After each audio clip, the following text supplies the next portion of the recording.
All right, guys, so in this video that happened actually not too long ago here in Houston, we have a scenario in a parking lot where there's a couple cars that are trying to park, and this blue car that just pulled up looks like it's also trying to park. They look like they're just terrible at parking, and they're continuously readjusting. The silver car looks like a Camry or something. They finally actually park. Still a terrible parking job, by the way.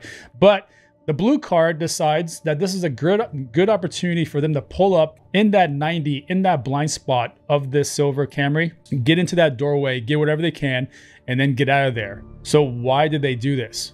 Right? This is just a target of opportunity, guys. Think of it. Think of these transitional places. Okay, we talk about transient spots, locations, gas stations, airports, Walgreens, any kind of doorway, your car getting out. These are all transitional spaces where a lot of criminal activity happen. Why? Because they know that you are vulnerable in this moment. Put yourself in the driver's shoes of the silver Camry. You just parked. You are not paying attention to your surroundings at all because it looks like an empty parking lot. You're like, well, this looks fairly safe. This car is kind of backing up behind me. It's kind of weird, but whatever. They're just doing their thing. We're both terrible drivers. But now you have finally parked.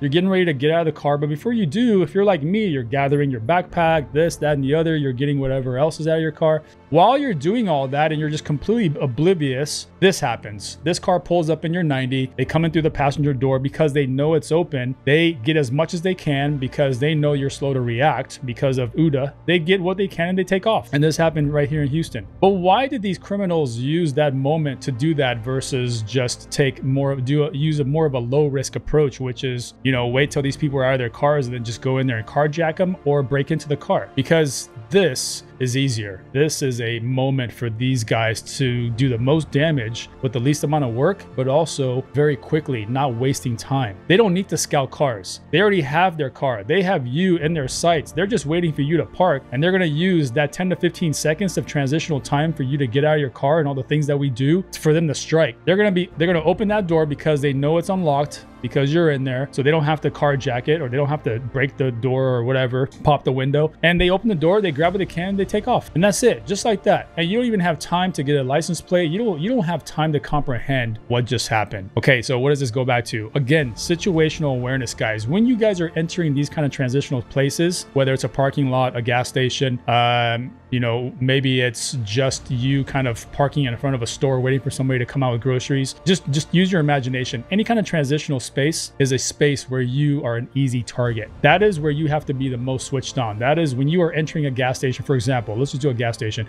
When you enter a gas station, as you enter the gas station parking lot, you should be looking around in that gas station. What do I see? What are these cars doing? What are these people on foot doing? Is there kind of some weird abnormalities here that I need to pay attention to? Okay, no. All right, cool. Let me pull up to the gas pump. Now, before I get out of the car of the gas pump, leave your doors locked and also do one kind of quick little scan. Just look over both shoulders and say, okay, is there anybody near me? Is there anybody on foot near me, approaching me or waiting for me to get out of my car? If not, then unlock your doors and at that point and proceed to pumping gas or going into the gas station, making sure you lock the doors. But it takes that kind of quick little action to mitigate something like this. That's all you had to do. Leave your doors locked for a second, check around you, do your 5s and 25s as we say, and if it's clear, then proceed to unlock your doors and get out. Because otherwise you find yourself in a situation like this where you get hit before you know it, or in a gas station example, you don't do any of that to see if there's any kind of weird whatever people around you. You open your door. As soon as you open your door, person's on top of you. They say, give me your wallet, give me your keys, give me your phone, give me your bag, and they take off and you're stuck. You don't have a phone to call the cops. You don't have anybody to reach out for help because they're going to jump back in their car and they're gone before you know it. You may not even get a license plate because you're just in shock and awe of what just happened to you.